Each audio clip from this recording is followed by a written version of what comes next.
You told me the family vacation was postponed. I said it was for you. My sister smirked, so I took back every dollar, blocked their access to the villa, and made sure their bags went nowhere. I'm sorry, what? I said, blinking as I stared at my sister across the hallway. You said the trip was postponed. Clara didn't even flinch, she just kept scrolling on her phone, her glossy pink nails tapping lazily on the screen. Then she looked up at me with that smug, condescending smile I'd known since childhood. It was postponed, she said sweetly, for you. I felt the floor tilt beneath me. Just 2 weeks ago she told me the vacation was cancelled, too expensive, she claimed. Dad isn't feeling well, she added, let's aim for next season.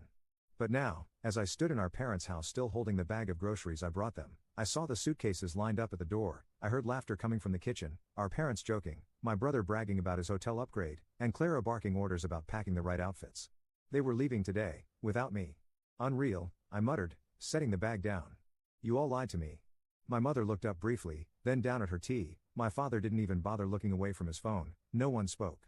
Clara just shrugged like it wasn't a big deal. You've been so busy lately, she said, her tone fake sympathetic. We thought you'd appreciate the time to yourself. Busy, right.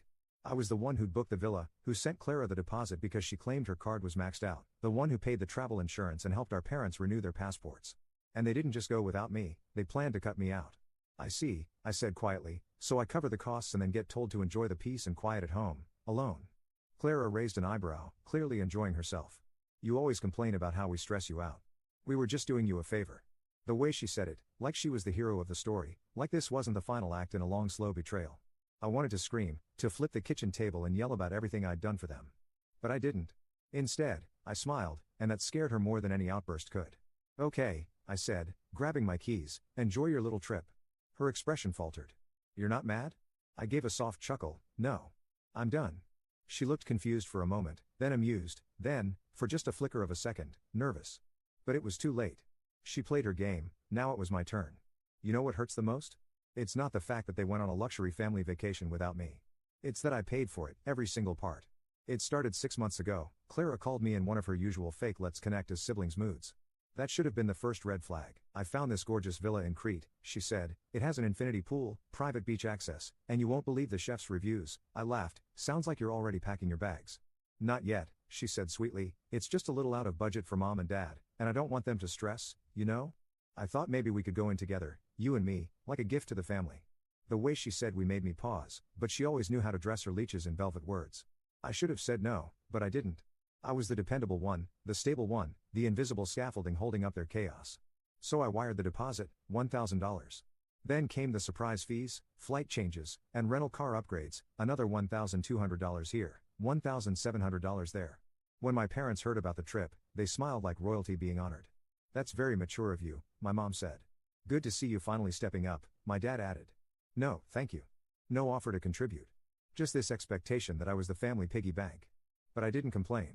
Not when Clara needed help booking their ferry transfers. Not when Dad asked me to just throw in for the travel insurance. I told myself I was doing it for the memories, for some illusion of a family I never really had. But now I saw what they really thought of me, a means to an end, a wallet, a placeholder. The worst part? They didn't just lie, they orchestrated it. Because a week before the trip, I casually asked Mom, so we're still good for the 14th, right? She blinked like I'd slapped her. Oh, actually, Clara said we're postponing until August. Something about off-season deals. Clara lied to my face and then told Mom to cover it up. Even then, I tried to justify it. Maybe they just forgot to tell me the new plan. Maybe there was a mistake. But the truth exploded in my face the night before their flight. I stopped by our parents' house to drop off some paperwork and found Clara in the kitchen laughing, spinning with excitement, tossing bathing suits into a suitcase. Didn't think you'd be here, she said flatly. You said it was postponed. She smiled like the devil in designer sunglasses. It was, for you, she said it so casually, like I wasn't even real, just some side character in her sitcom. I looked at the door.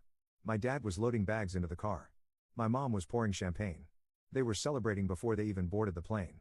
Why? I asked, barely above a whisper. Clara tilted her head like I was slow. Come on, you really want to be there? You always ruin everything. You sit in the corner and judge everyone. No offense, but this trip needed to be light, no bad vibes. I laughed, a short, broken, stunned laugh. So you took my money? Your money? She scoffed, oh please. You live alone, no kids, no wife, what else are you spending it on? Then she rolled her eyes and walked past me like I was a coffee table. Something cracked in me. It wasn't rage, not yet. It was something colder, sharper, quieter. Like a wire inside me finally snapped loose. I walked out without a word. But that night, I didn't sleep, I didn't cry, I didn't yell. I planned. I opened every app, every reservation, every invoice, every login. And what I found was beautiful. Because everything was in my name. The villa, the car rental, the catering, even the pool heating. They'd wanted me invisible. They should have made sure I didn't still have the keys to their kingdom. So I logged into the rental site, changed the locks, canceled the grocery delivery, contacted the concierge, and blocked their numbers. I emailed the driver with a polite note, "The guests under this reservation have been removed. No airport pickup required." And then I waited. For the chaos. For the screams. For my phone to explode. Because they thought I was the fool. They forgot I was the one holding the matches. And I was done letting them walk all over me. They took the trip. I took my revenge. But it wasn't enough to cancel the villa access or block their phone numbers from the concierge. No. They still had one thing left. The luggage. You see, Clara's genius plan had one fatal flaw: she asked me to book everything. Everything, including the international baggage service for their delicate items. She said, "I want the luggage delivered straight to the villa, you know, the way celebrities do it. I found this service that picks it up from the airport and drops it at the destination.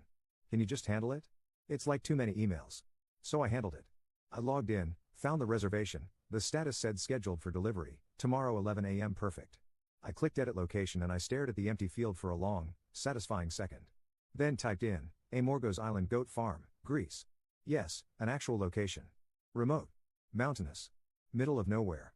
I even attached a special instruction note: owner prefers no contact, just leave bags by the fence, don't disturb the animals.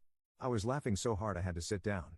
I could already picture it: my sister's LV luggage, my dad's golf set, my mother's essential oils, all packed with obsessive care, now making their way up a dirt road toward a goat sanctuary. Poetic. Of course, I made sure everything was non-refundable. No changes allowed after dispatch. By the time they landed, they'd have nothing but their hand luggage. Maybe a magazine. A granola bar. A pair of neck pillows. I closed the laptop and leaned back. For the first time in years, I didn't feel like the joke. They were.